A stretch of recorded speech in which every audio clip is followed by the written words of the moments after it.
Consider this. Are people less likely to believe information if it happens to be from somebody with an accent different from theirs? Or, same resume more valid if the name sounds more like a name from the predominant societal group, such as John, rather than a non-dominant group like Kwame? Most of us would probably say that an organization that makes talent management decisions in this way is doomed to mediocrity. And they are but a small sampling of the hundreds of ways we make decisions every day in favor of one group, and to the detriment of others, without realizing we are doing it. The concept of unconscious bias has come to the forefront of our thinking in the 21st century. This change has been accelerated by new understandings of the way the brain works, as well as new technologies which allow mental processes to be observed. Unconscious bias is a response that is automatic and natural, but hidden from our conscious awareness. Each of us brings our own unique lens through which we interpret everything. This course familiarizes both individual employees or associates and members of management teams with conscious and unconscious bias. At the end of this course, you will be able to identify the filters through which you view and interpret yourself and others. You will also be able to identify patterns in your own ways of evaluating other people based on your cultural background. You will be able to identify the areas where unconscious perception and culture have the potential to impact your beliefs. Additionally, you will be able to anticipate professional situations where unconscious bias might influence your behaviors. Finally, you will be able to use 4 new behaviors that will assist you in managing your own unconscious bias and apply these learnings to your everyday work experience.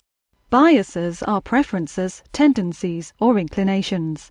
They often prevent the unprejudiced consideration of a person, group, or idea. The ability to distinguish safe from dangerous, to rapidly and sometimes automatically categorize information, is a fundamental quality of the human mind. It gives order to a world that constantly confronts us with information and stimulus. Every day we group people and situations into categories so we can make decisions about our world. Bias is what helps us do that grouping.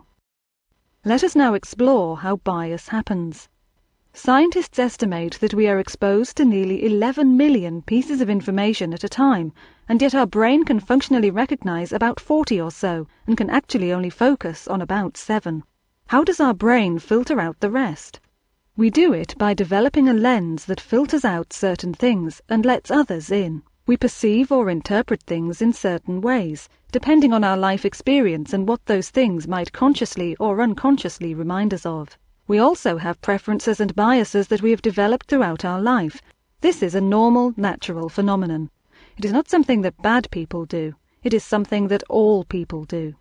Next, we will explore the impact of the natural way we see and interpret the world on our relationships with others. Someone may not look like a great candidate based on what we think we know about him or her.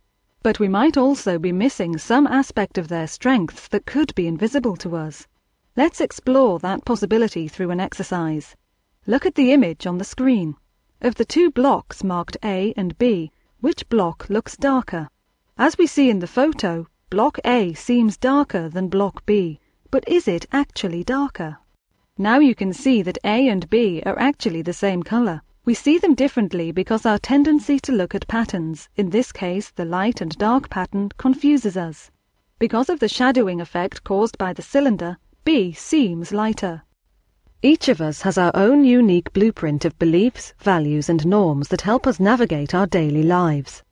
These core beliefs are influenced by factors such as family of origin, membership in a religious or cultural group, educational preferences, educational experiences, and social interactions. We all need to challenge ourselves to become more aware of the beliefs that we consider most important.